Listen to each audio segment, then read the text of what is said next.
A man accused of shooting two people on US 23 appears in court, and a Paintsville police officer is arrested for DUI and assaulting police officers. I'm Jerry Scott, and this is the Mountaintop Daily.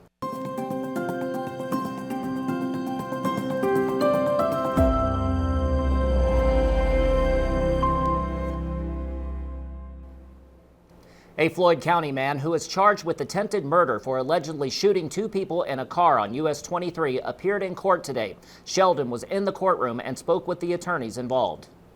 T-Bury resident Ronald Ramsey's case was waived to a grand jury in Floyd District Court Monday. He is charged with 2 counts of attempted murder, 1 count of first-degree assault, and 1 count of first-degree wanton endangerment. We were prepared today as part of our probable cause hearing to put on evidence that included video documentation and audio documentation, as well as photographic documentation that would have clearly shown to the world that the defendant not only committed this crime, but he did so in such a way as to put the lives of his very own child in danger. He could easily have been charged with 3 counts of attempted murder, the third being his own child who was in the car that he shot time and time and time again. Ramsey is accused of firing a gun 11 times into the woman's vehicle during the chase, landing shots in the arms of both her and her male passenger, and endangering his 16-year-old child who was also a passenger in the car. The defendant not only attempted to murder the people inside this car, but he's driving down US 23, the busiest thoroughfare in all of eastern Kentucky, from Michigan to Florida, and he's shooting wildly, which means he endangered the lives of everybody in the car, everybody along the road that lived there, everybody that worked along US 23, everybody that just happened to be traveling US 23 in the area. He is a danger to everybody in the community. And I would assume that's the reason why the judge has got a pretty significant bond on him. Video footage collected by police showed the chase from beginning to end.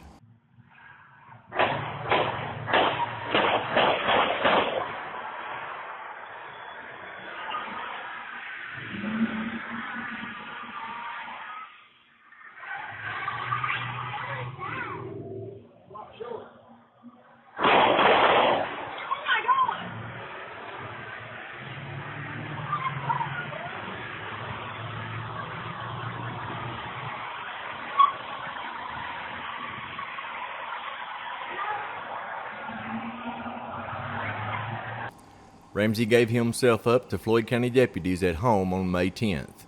He is now being held at the Floyd County Detention Center on a $500,000 full cash bond.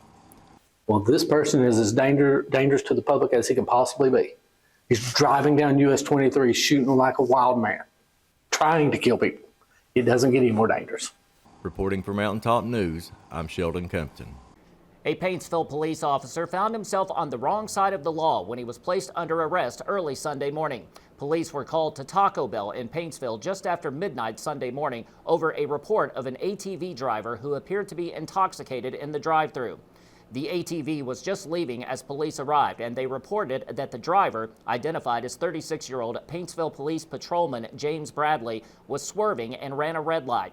According to the police report, there was 1 other adult and 5 children on the ATV. Bradley reportedly failed a field sobriety test and was taken to a hospital to have blood drawn. He allegedly got into a scuffle with officers when hospital staff attempted to draw blood from him. Bradley has been charged with DUI, 5 counts of wanton endangerment, 2 counts of assaulting a police officer, and several other charges. He was booked in the Big Sandy Regional Detention Center and released a few hours later on a $500 surety bond. Coming up after the break, we'll take you along a trail ride with a famous guest. That's coming up when the Mountaintop Daily continues. But first, sports and weather. For this Mountaintop Sports Report for Monday, I'm Brittany Rowe reporting. Kentucky baseball finishes the regular season 29-23 after their 5-3 loss to Vanderbilt. The Wildcats will begin SEC tournament play on Tuesday.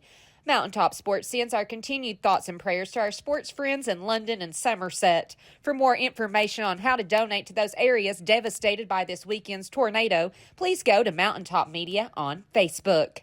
For the latest area high school and college sports news, remember to check us out at mountain-topsports.com or check us out on Facebook, X, and TikTok. Reporting for Mountaintop Sports, I'm Brittany Rowe.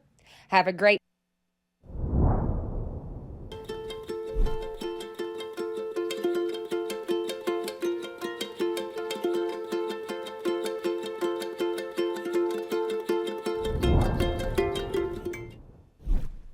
When the government took Social Security away from honest Eastern Kentuckians, Attorney Ned Pillersdorf got the hearings declared unconstitutional. When the women guards were harassed at Little Sandy Jail, Ned fought back, securing a $1 million verdict at trial. And when the state tried to shut down Cordia School, Ned fought back and kept the school open. Attorney Ned Pillersdorf fights for the underdog, and he's ready to fight for you. Hey everyone, it's Kristen from Appalachian Wireless. Are you thinking about switching? Maybe coming back? Now's the perfect time. Try our free service or no-risk eSIM trial. No SIM card, no hassle, just instant access to the region's most reliable network. Because at Appalachian Wireless, we built our network for Eastern Kentucky and for you. Visit your local Appalachian Wireless retail location or learn more at AppalachianWireless.com because we are you, we are Appalachian Wireless. After the video for his song, Rich Men North of Richmond, went viral, Oliver Anthony has been working to call attention to the needs of rural Appalachian communities. He was at it again Friday evening, taking part in a trail ride in Johnson County in order to raise money for disabled veterans. Robin went along on the ride and brings us a look. This past Saturday, dozens of people gathered at the Van Leer Camp and Ride trailhead to participate in a 4-hour ride to raise money for the disabled American veterans. A well-known local musician had a hand in organizing the fun. I am here with Oliver Anthony. You are a local famous musician from Virginia, right? I wouldn't say all that, yeah. But you are out here supporting this trail ride that is raising money for disabled veterans, and this is all part of the Rural Revival Project, correct? Well, really, this was just the whole reason this came about is we came and played Alley Fest in Paintsville 2 years ago, and I met Laura and all, and they were just putting this trail system in. So this is just really just trying to help promote the whole area up here. The Rural Revival Project is a charity organization spearheaded by Anthony, which includes a festival series as well as community projects. Anthony said that rather than tour in big cities, he prefers to shine a light on the forgotten areas of Appalachia. Yeah, this whole festival series we're doing is focused on economic revival in just parts of America that are just really stagnant. Through the whole stretch of American history, this has been like one of the poorest places there is, and it just feels right doing something cool here instead of like Nashville or Charlotte or something. The project's organization of choice for this event was the local chapter of the Disabled American Veterans, which will use the funds for operational costs. What'll continue going to our service work. A lot of it goes into our uniforms, because to one person to buy uniforms for, it runs us maybe about $1,000. We try to get the word out. We try to get more people to join us because we need the help. You know, we do things for the community, and like this right here, you know, will help us with the money on that. The ride was hosted by First Frontier Appalachian Trails out of Hindman, an organization that works diligently to promote ATV use and safety. Well, we're very excited. We're happy that a lot of folks held out and weren't really scared off by the weather today. So turnout is better than expected, and just looking forward to having a good time. Reporting from Mountaintop News, I'm Robin Tillman. That will do it for this edition of the Mountaintop Daily. Be sure to check us out at 6 p.m. every weekday on Mountaintop TV, the Mountaintop TV app, and the Mountaintop News Facebook page. With your Mountaintop Daily, I'm Jerry Scott for Mountaintop News.